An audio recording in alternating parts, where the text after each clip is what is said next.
This week on Africa Weekly, we focus on the ongoing menace of South Africa's farm attacks, one of the darkest legacies of the apartheid era. We journey around Bamako with a new clinic on wheels rolling out its services for free to some of the city's poorest. And we take a trip to St. Helena, one of the world's most remote islands, as it struggles to reel in tourists. But first, a summary of the stories that made the headlines this week. Ex-football superstar George Weah has been announced the winner of Liberia's presidential runoff, beating Vice President Joseph Boakai. It encourages us because we know we, the young people of this nation, we're going to rewrite history like the children of South Africa. So I'm overly excited.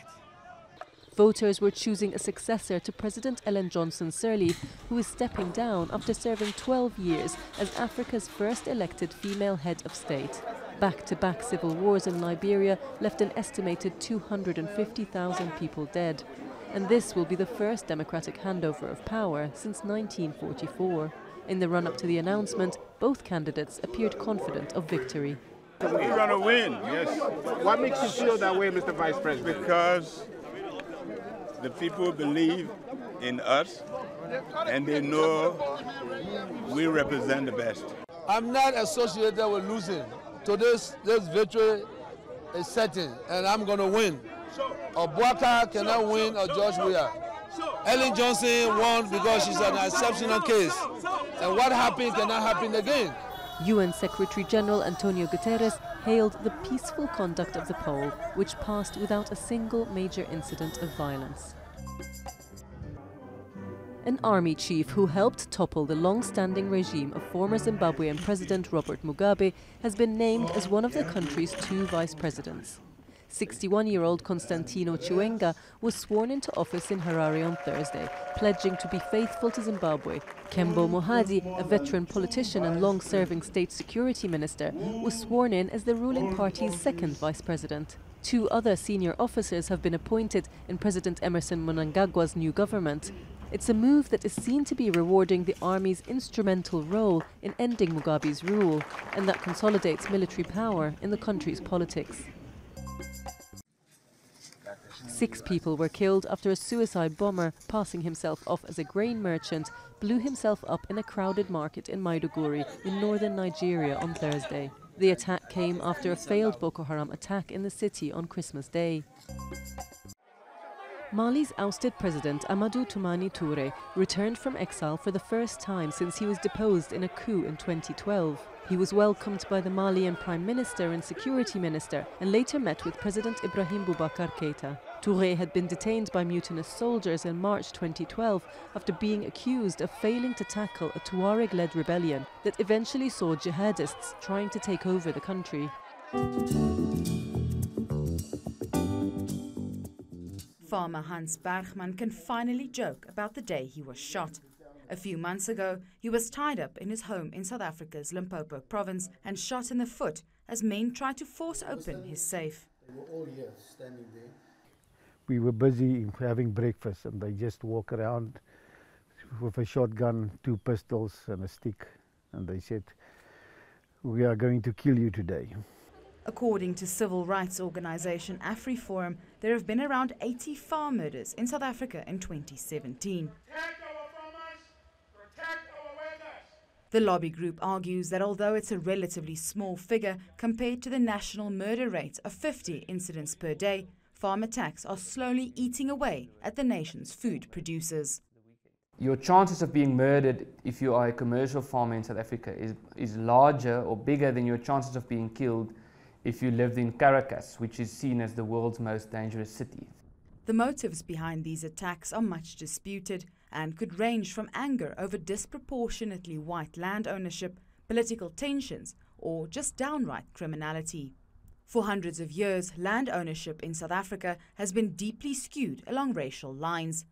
Despite some improvements since the end of apartheid, the issue still crystallizes resentment in a country where 55% live below the poverty line. But one farmers' union insists that it's not about race and that the whole agricultural community is threatened. I, am worried about it as a South African, whether it's a black or white person, you know, who is murdered is a big issue for everybody. You know, every life matters. Despite the threats to his life and livelihood, Hans, like many other South African farmers, is determined to stay, refusing to let his future be decided by fear.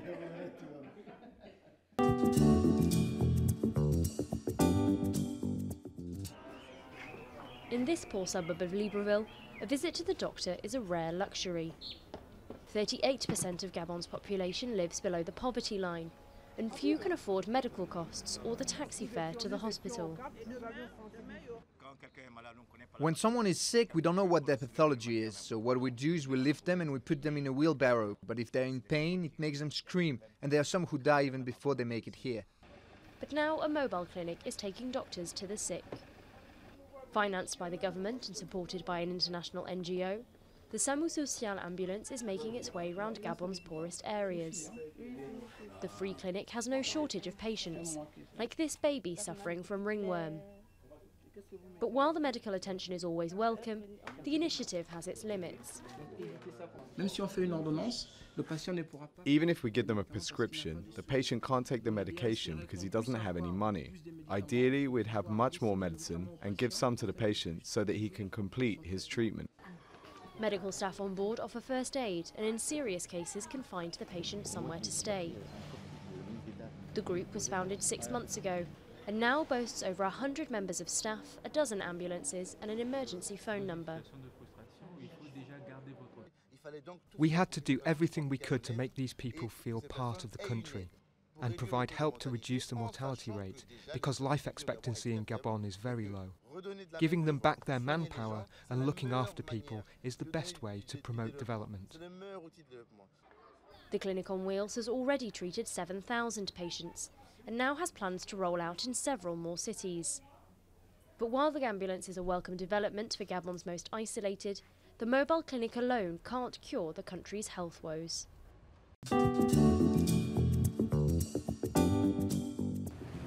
Johnny Hearn had counted on tourism. This St Helena resident had hoped to take visitors along the Atlantic coastline in the boat he imported from Scotland to watch whales and dolphins in the heart of the Atlantic.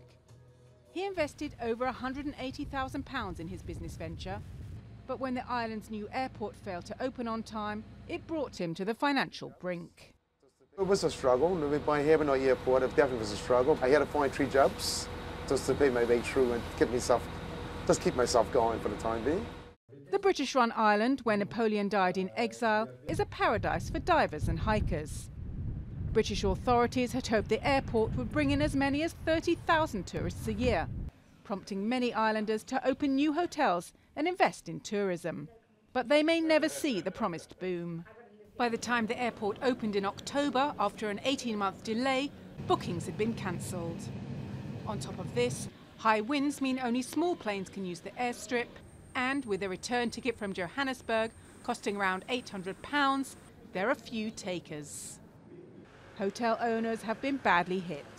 I've got 4 bookings between now and December. Now, where are all these tourists that we were told we're going to swamp the island? Some South African travel agents say their clients would rather holiday in Thailand than St Helena. But with the new air link, the flow of tourists to the Atlantic island will at least be more regular than when it was only reachable by boat. With the ship, what happened was that we have visitors every 2 weeks from Cape Town, and then they would stay on island for about 8 nights and then travel back again. And then during that 2-week period that the RMS is away, the island is dead. With only a few thousand tourists now expected each year, it's a far cry from the original estimates. But islanders are hoping to see at least some return on their once hopeful investments.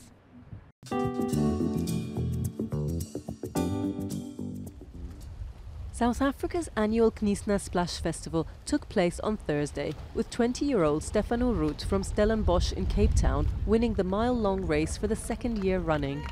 The festival is held to raise funds for swim safe and training for lifeguards from underprivileged youth in the area.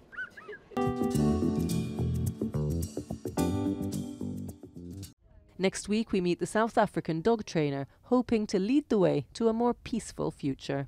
That's all from us at Africa Weekly. Until next week.